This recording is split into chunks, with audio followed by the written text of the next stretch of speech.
Crowhill here. Today we review a Kölsch and ask, has racism jumped the shark?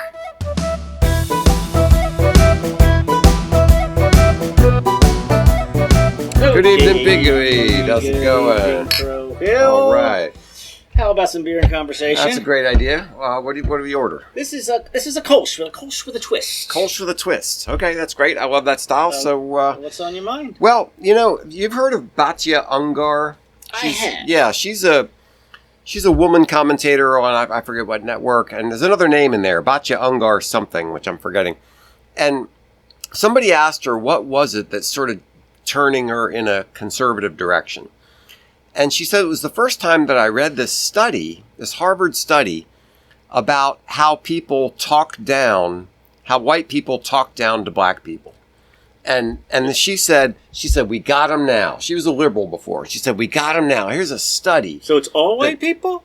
Well, that's the trick. See? So she started reading the study, and it turns out what the study says is that when liberals talk to black people, they use simpler words, shorter sentences, smaller words. Yeah. They talk down to them. When white people talk to black people, they don't do that. When white conservatives talk to black people, They don't do that. Yeah. So when you hear these stories about liberals saying, black people, they have a hard time getting IDs. They're not familiar with computers. Right. Yeah. There's one of them was a woman saying that, just honestly with a straight face, that using big words is white supremacy. Yeah, but do you hear your words coming out of your mouth? Right. Yes. So according to this study, it's the white liberals who are the racists, right. And they're the ones who are yelling racism at everybody else. So anyway, all right. Well, let's try this beer, and you explain to me why are people jumping sharks? Yeah. Okay. Sure. All right. So Kölsch is a German ale, right. But brewed at low temperatures, fermented at low temperatures, so it has a crisper kind of a feel to it. Right. Yeah. It's an ale that tastes a little bit lagery. Mm-hmm. Now, what this one says is it's a Kölsch style golden ale, mm-hmm. Which I've never heard before. And this is who brews this thing?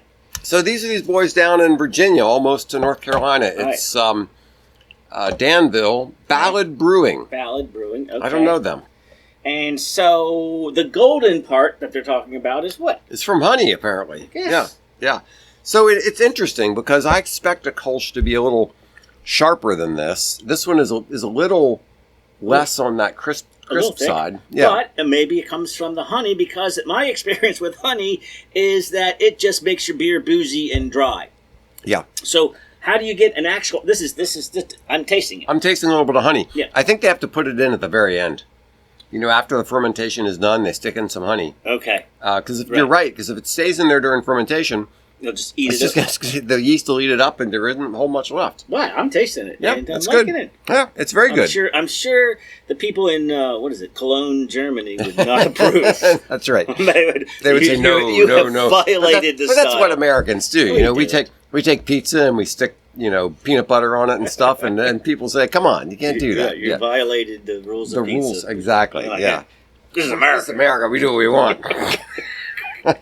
And all the Europeans who are coming to America for the World Cup are saying, "America's great." And apparently they fall in love with ranch dressing.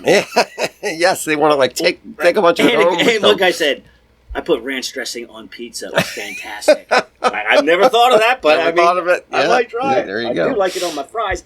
Okay, so shark jumping? Yeah. So this goes back to the Happy Days, Yes. Where there was an episode where Fonzie had sort of lost his steam. He was having like a midlife crisis at age 25 or something like that, and he had to get it back.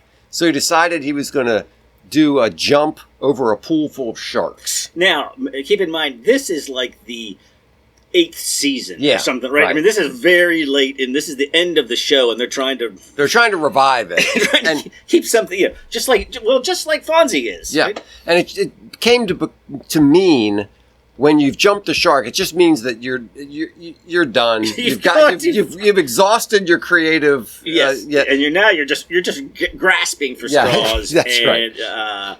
It no longer has the oomph that it used to have. It sort of shows your irrelevancy by you making this attempt. Yes. So to translate that, it is the term, the accusation of racist and racism. Yes. It is really become almost tiresome. Yes. You've stretched it so thin. It's gotten so ridiculous. So many things are called racism that aren't racism.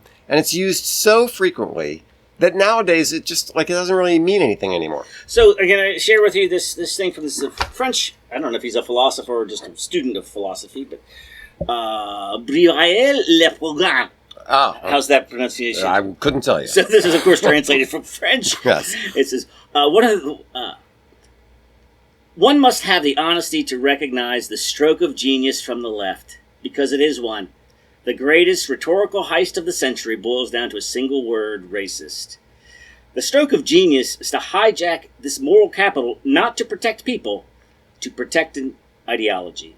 So instead of winning the debate, they made the debate unaffordable. You question the outcomes of immigration with assimilation, racist. You defend merit, racist. Advanced math, racist. Borders, racist. Right. Right? So he calling everything racist. Yeah. Anything you disagree with is racist. Yes. An insult only works if it scares, and a currency only works if it's scarce. Yes. They printed the word like the Weimar printed the mark. When everything is racist, nothing is anymore. The result? Tweets that start with, call me racist if you want. But now they rack up tens of thousands of likes, where years ago is professional suicide. Today it's a shrug. Hyperinflation killed the currency.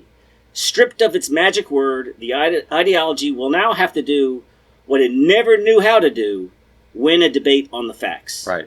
And so when the accusation, when people don't cower at the accusation of racism, they just shrug and say, seriously, what do you mean? Yeah. Right? Right. I'm not being scared and shamed just because you're using that word, because you're misusing the word. Because what racism means, here's a working definition. Racism is the belief that a person's race inherently determines their worth, character, intelligence, rights, or moral status. So in other words, you look at somebody and they're of a certain race.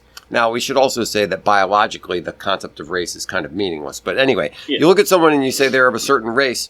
Therefore, that fact alone determines their character, their worth, their intelligence, that sort of thing. But most importantly, how you treat them. Yes. And that would be called discrimination, or assuming something based on race. Yes.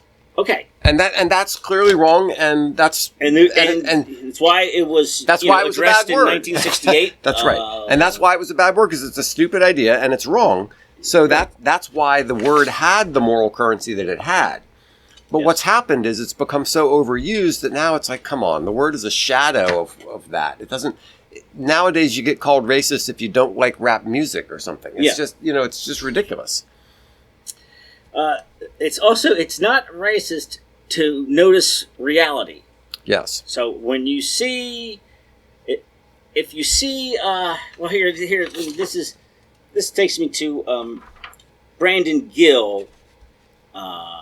You know him, from Texas. He is my favorite after John Kennedy from Louisiana. He's that new congressman who's asking all those tough questions. Yes, yeah. Or not tough questions. Just straightforward questions. Down. Yes. So he's just talking about whether or not has to do with the fraud and all of that, and senator in Ohio. Okay.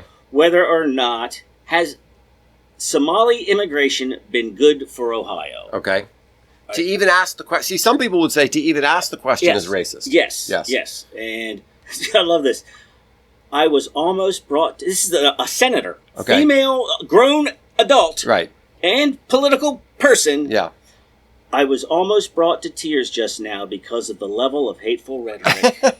Right. So this is an attempt to say you cannot ask that question because he says they're defrauding your state at an astounding rate. Yeah. And so if you notice a pattern such as people from low trust societies, yes, and so these people are contributing very little, and they're taking a lot, and they're committing a lot of crime, if you notice it, if they were Albanians, would be fine to notice, and you would say, okay, we need to address the Albanian problem. Mm-hmm.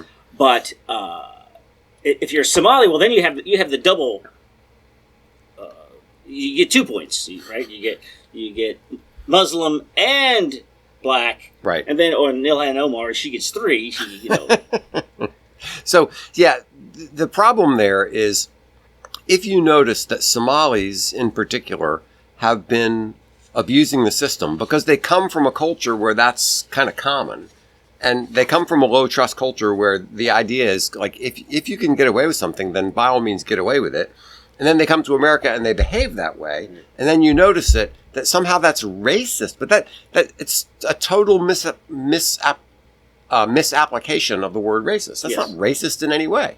Yeah. And well, I have a friend who's Somali who likes ice fishing in the Vikings. Yes. Okay, yes. I'm sure there are plenty of guys who just go to work and they pay their taxes. That's the other side. That's not what... Right, so that's the other accusation. Oh, you're saying all Somalis... Yes. And I'm like... That's the other problem is that we don't understand statistics. Yeah. If you say men in general have more upper body strength than women in general... Well, I know a gal who can punch good. Exactly. All right, great. Okay, fine. That has nothing to do with the statement. So that's a huge educational problem that we have, that people don't understand those distinctions. But in terms of making generalizations about people, is it racist to say white men can't jump? Like that basketball, remember that movie, White Men Can't Jump? Everybody had fun with that. I know, it's just, okay. How about, I have some Norwegian violent crime statistics. Mm-hmm. So, of course, Norway is 1 because it's the baseline, right?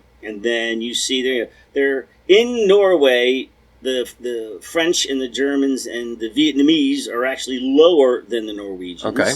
But then as you move up, Pakistan is at 2.5 times, and Ethiopia is at 3 times. At the very top is Somalia, which is 7.5 times. Wow. But this is the kicker. If you, just to say you're as a complete Somali apologist, right, you would say, well, from a different culture, yada yada, but when they have a chance to assimilate, so they're at 7.5, their descendants are at 9. Wow. And I've seen this in Danish studies too. Huh. Its 2nd and 3rd generations are actually worse than the original. And so my point is, having these statistics should inform things like police resources, immigration policy. Yes. And so when you do that, you're like, all right, we need to put more police, or the Norwegian version of the FBI in the Somali neighborhood. So let's distinguish in this case what would be racist and what would not be racist. It would be racist if you have a job opening and a Somali applies for the job to say, I'm not going to hire you because you're a Somali and all Somalis are criminals. Yes, that would be racist. Right. Well, in the original, racist means discrimination. Yeah, because what you're saying is, well, first of all, Somali isn't a race. But anyway, applying that principle to say, because you're a member of this group, therefore you necessarily have such and so characteristic, is, that can be unfair. But if you say, wait a minute, I have police that I have to deploy in certain areas. You only have so many resources. Yeah, and you're going to say, I'm going to deploy them where crime is most likely to happen. Then, okay, you got to do that. Yeah. Less racist. Well, you know what? Actually, the Russians come in at 4.5 times. So, I want to keep an eye on those guys, too. Who also commits a lot of crime percentage-wise? Albanians. I wouldn't be surprised. In fact, the Albanians, I think they're the ones behind. So, the Somalis are the healthcare fraud in... Right. The hospice fraud of Los Angeles has a lot of Russian and Albanian links to it. Yeah. So we should address that. This gets back to something that Thomas Sowell pointed out, is that why are there so many laundromats owned by Chinese people? Yeah. It's not like Chinese people are somehow the cleaning industry is in their blood or something. No, what happens is some Chinese people come to America, they decide to start a business, they start a laundromat, and they do well. And then they write back to their friends and say, "Hey, I've got the," and they have business connections and they know the ropes and they know how to run this kind of business. They've got it all figured out. So they say, "Hey, I'll show you the ropes." And so then it just kind of builds because it's not in the exact same way that hospice fraud. Yeah, you're like, look, sure, we figured it out. They're like literal clinics. Yeah. On how to commit this fraud because it's so easy, and you know where it's especially easy, Minnesota. So come on in and we'll show you. We'll show you. And it's not like anybody forced the Chinese to open laundromats. It's just that community sticks together. They share their knowledge and their understanding, and so they get these jobs, which are okay, fine. There's nothing wrong with that. Worked out that way. Yeah, there is something wrong with saying, "Come and we'll show you how to defraud the government out of millions of dollars." All right. How about in terms of we will put racism anywhere that a black person's criticized? Mm-hmm. It must be racism. How about this one here? This is Shannon Sharp says. Shannon Sharp says, "You're racist if you think Brittany Griner looks like a man." Well, she does look like a man. She does look like a man. Yeah. And where does the race thing come in? The thing is, why is that racist? Right. So if it's a criticism of a person for what they do, it's a criticism of the person for what they do. If it's a criticism and they're black, it's racist. So they could be, and that's why they could be a cheater, a criminal, or like if you say we want to stop fraud, well, that disproportionately affects. Oh, which I don't want to get to. That disproportionately affects Somalis. Therefore, and that's this disparate income idea, which is the disparate worst. Impact. Yeah, disparate impact. Yeah. So this idea that you can't say that this person looks like a man because she does look like a man. I saw pictures of her at a pool party with no top on at all, shooting baskets, at a pool thing with a man chest. Right. I don't know we could probably ask the Russians. She was in jail over there. I'm sure she was strip searched. If we need to know more information. I don't want to know any more information. But that's why we're saying that the accusation of racism has jumped the shark because it's been so overused and misapplied that just like, okay, so you think Brittany Griner looks like a man, and somehow that's racist? That's absurd. It has nothing to do with racism. If she was white and looked like that, you'd say she looking like a man. Yeah. Or being racist. This is especially bad in Britain and Europe, a little bit here, but that being patriotic. Oh wow! Where the hell that come from? How is that racist? So people in England are flying Palestinian flags, chanting "Kill the Jews," but if you fly the Union Jack in your country as an Englishman, somehow you're a racist. So I saw this. So you're a tour guide will have like a flag so that you can follow who the guide is, right? Yeah. So this guy's giving a tour of in Germany with a German flag, and he's the police swoop in because somebody might be offended somewhere. Okay, so I saw a thing about that where this guy was I think it was at the World Cup. This guy had an Israeli flag, and the security guys came up and said, "You can't have that."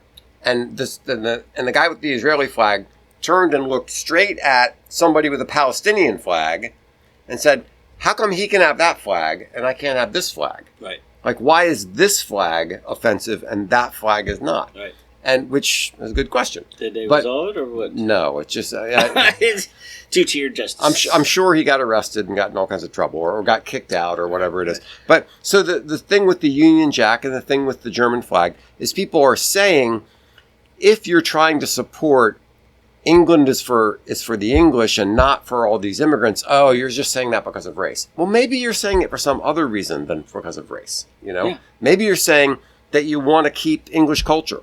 Yeah. Or maybe you're saying we don't have the money to support all these people coming. I mean, there's any number of reasons you could be anti-immigration, or you could just love your country and say, I love my country. I'm going to fly flag. Right. It doesn't mean that you don't want these people in the country because of their race, but you don't want these people in the country because they're not contributing.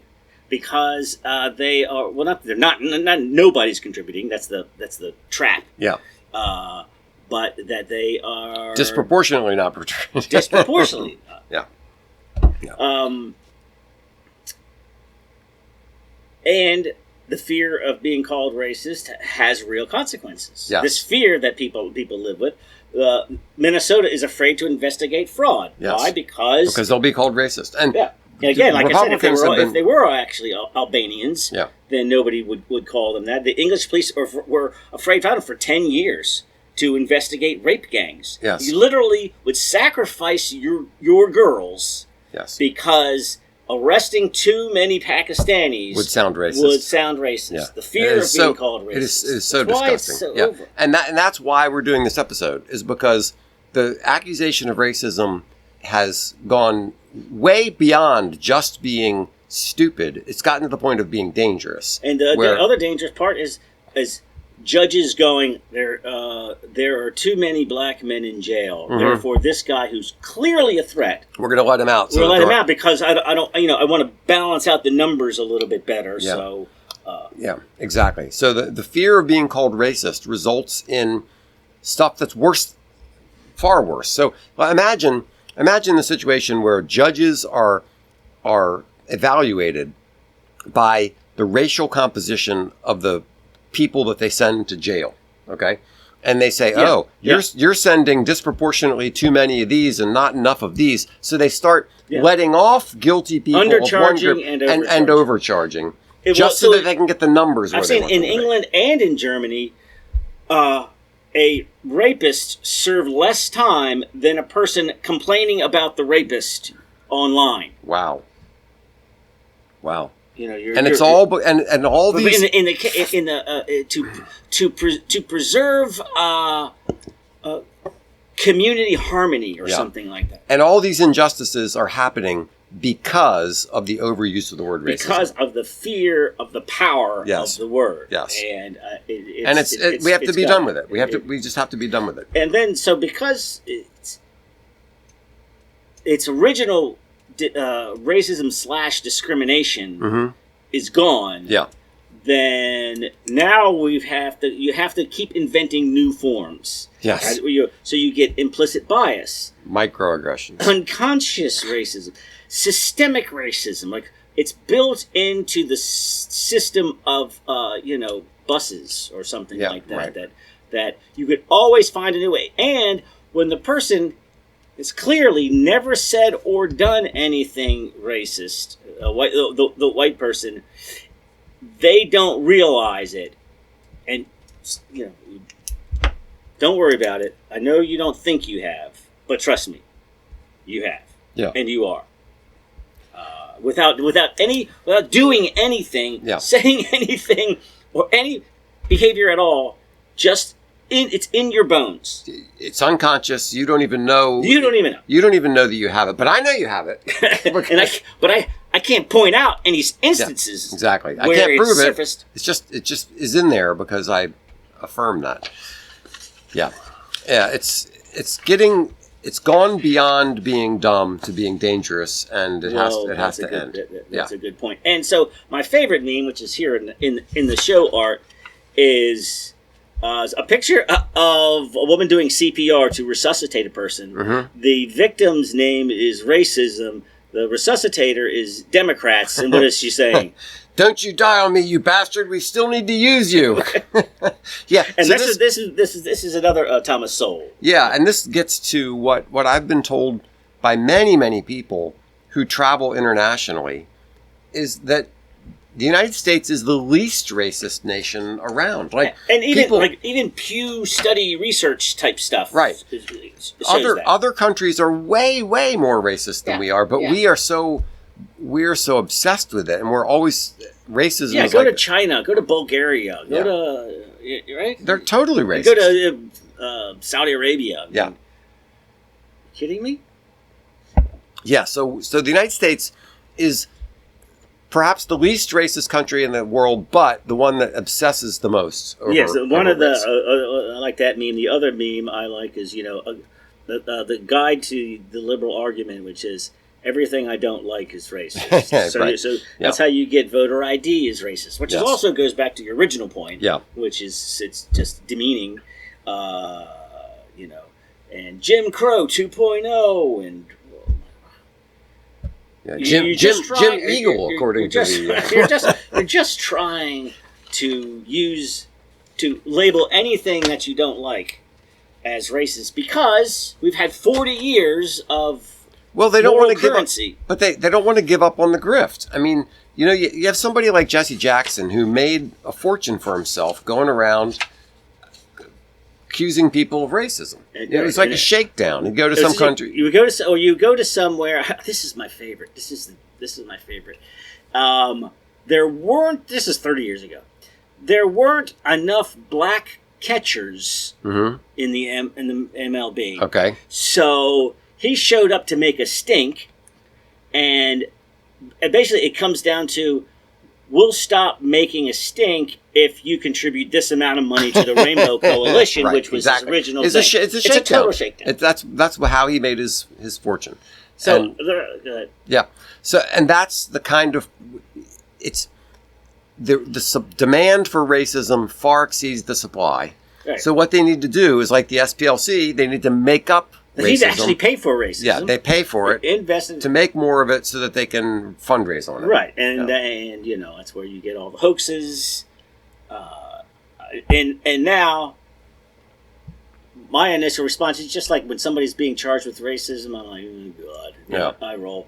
And now when I hear a cross has been burned on a noose on a university campus, I'm like, really? Yeah. Across. Really? I mean, let's just so you get 2-3 days of outrage and liberal media all over it, and then you find out it's something completely different, and in one day it's gone. Yeah, story's gone. Yeah. This is from the what is it the African American History Museum. Okay. In D.C. Right. Actually, they pulled this down pretty quickly. Yeah. Once it got exposed. Because it was so stupid. We covered this once before. Yeah. Yeah. It's aspects and assumptions of whiteness and white culture in the United States. So this is now it's okay to criticize white culture. Oh, that's not racism. But listen to the criticism. Okay. Yeah. The criticism is basically this is white people stuff. And if you have these assumptions and expectations of a person who's not white, it's you imposing your whiteness on them. All right? And that's unfair and therefore racist. Yeah, okay. And so these would include things like future orientation, plan for the future, delayed gratification, tomorrow will be better, progress is always best. Right. So and only white people think that way, right? How about time? Okay. Yeah. Follow rigid time schedules as opposed to what? I don't know. So what happens is, and actually I have some notes on this woman who showed up 47 times late. Yeah. Was fired and then won $11 million because she was fired for racism. Now, I don't know the specifics. Yeah. Maybe there was some other things. Maybe there's something else. But it seems like the 47 times is enough, whether or not somebody said something mean to her. Yeah. Said some hurty words. Yeah. I think the 47 is, you would think is enough. How about hard work is the key to success. Work before play. If you didn't meet your goals, you didn't work hard enough. So this is all white people stuff, and so how about this? How about the scientific method? Boy, here you go. Yeah, objective, rational, linear thinking. Yeah, cause and effect relationships. Sure. Well, never mind. I won't get into that. Quantitative emphasis. In other words, putting numbers on things. Yeah. So so that's how you get math is racist because there's too much emphasis on getting the right answer. Yeah. Yeah. All right. And this is racist. It's entirely exactly. I mean, any sensible black person would go, "What? This is crazy." Because these are things that we're not expected to do, or we're free to not do, and then charge racism. Yeah. I love this graphic here, though. this guy is lifting a weight, and there's only a weight on one side of the barbell. Like, that doesn't work like that. And how about somehow I don't know where they get this idea. This is an assumption of white culture. Children should have their own rooms. Really? I didn't have my own room for a long time. I think none of my children had their own room. Does your house have more rooms than children? Mm-hmm. I think that's that's it. Is it racist to have the same number of bedrooms as children? What are you even talking about? I know, it doesn't make any sense. So this itself is racist, but here is why the whole thing is so the whole thing is so sick and twisted, is that people can honestly put something like this out and think that they're combating racism by putting out something as racist as this. Yeah, the place that I got this from, the first comment was, as opposed to what? Yes. Right. So you're saying black people do the opposite of all of these things? Right. Yeah. What are you that's talking crazy. about? And that's just an insult to black people, because of course black people don't do the opposite of all those things. So back to the woman who won her court case, and I don't know what was involved in it, but it just seems to be 47 times of lateness, and people. And also she was really offended. People called her lazy. Oh. So hurdy words. Yeah. Right. Yeah. So before I get to this, speaking of hurdy words, do you remember? That was many years ago. There was everything that I need to know. I learned in kindergarten, or something like that. Yeah. There was another one. Everything I needed to learn, I learned from Star Trek. Well, you would know that one, but it just means be nice to people. Yeah. Put things back where you find That's right. them. Clean up your mess. That's right. Yeah. Clean up your mess. Say please and thank you. Yeah. Little just sticks and stones. Well, here that's one of my two. Yeah. The other two things you learned when you're 5 years old is sticks and stones and the boy who cried wolf. Yes. And it seems like those two things are completely lost. Yes. In this whole jump the shark situation. Yes. Really hurdy. So you overheard somebody. So this case takes place at a fitness place. Yeah. So I imagine some fitness guy was like, it seems like all the women I'm training are fat black women. Mm-hmm. All right. Okay. Maybe it's not nice, and probably didn't say it to you. Yeah. You overheard somebody say hurdy words about somebody who turned out to be black. Therefore, there's no sticks and stones. We can break bones because words are violence. Yeah. That's where we are now. Right. And then the whole boy who cried wolf. I mean, really, those two things are all you need to know. But let me talk about this lady. But also, I want to interject this real quick. So, if fat black women are going to the gym to get trained, good for them. Yeah.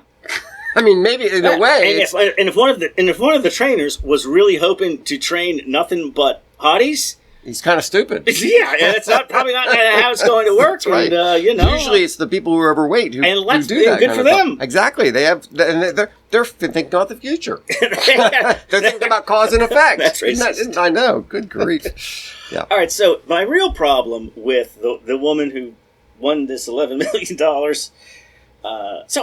So if you win $1 million, and then there's a compensatory, right? Yeah.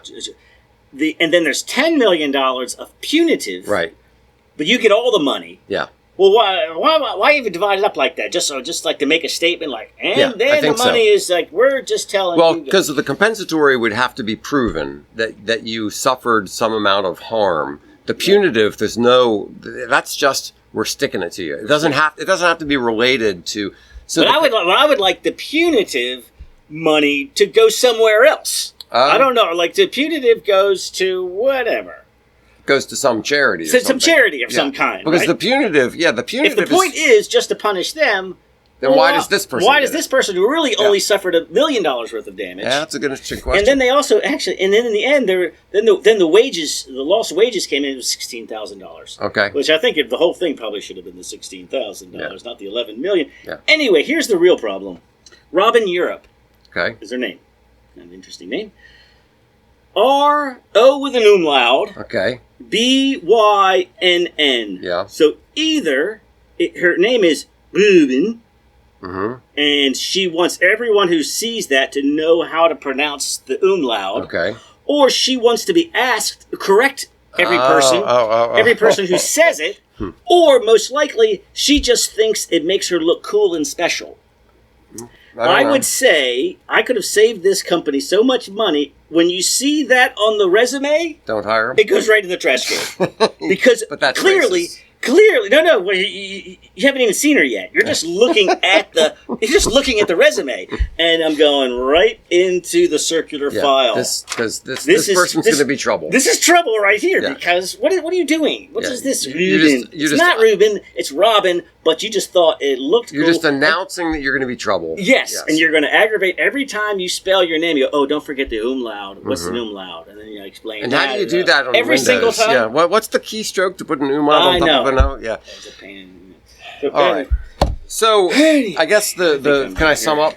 Please. Okay. All right. So racism, if you define racism properly, is obviously a bad thing, and you should be against it. And that's where the moral capital for the term came from. Yes. However, the term has been used so far beyond any reasonable definition of racism that it doesn't mean anything anymore. Yeah.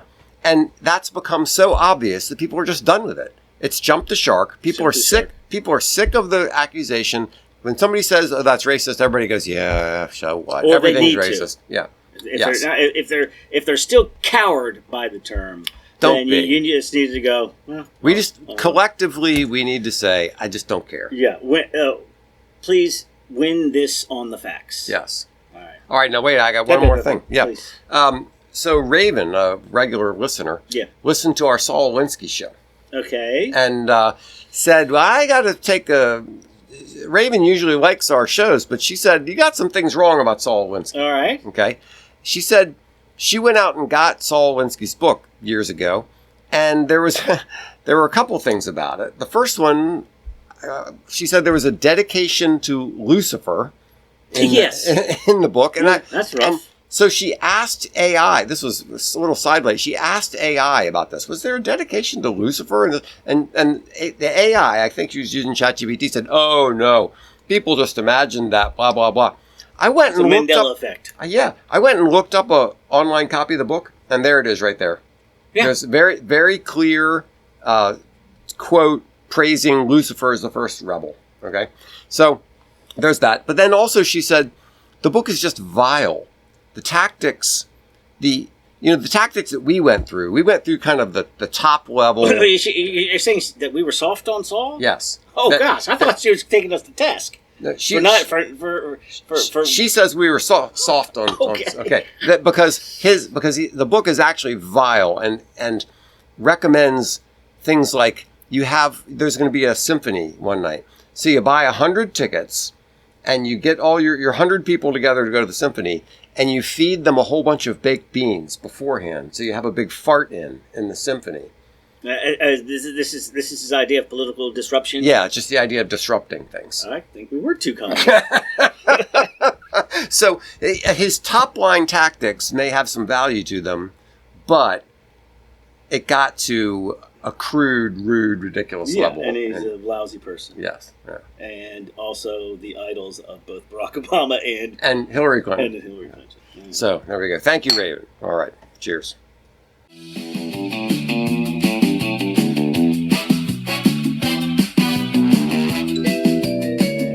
Thanks so much for listening. Be sure to like this video and share it with your friends. Blue suit in the sunshine.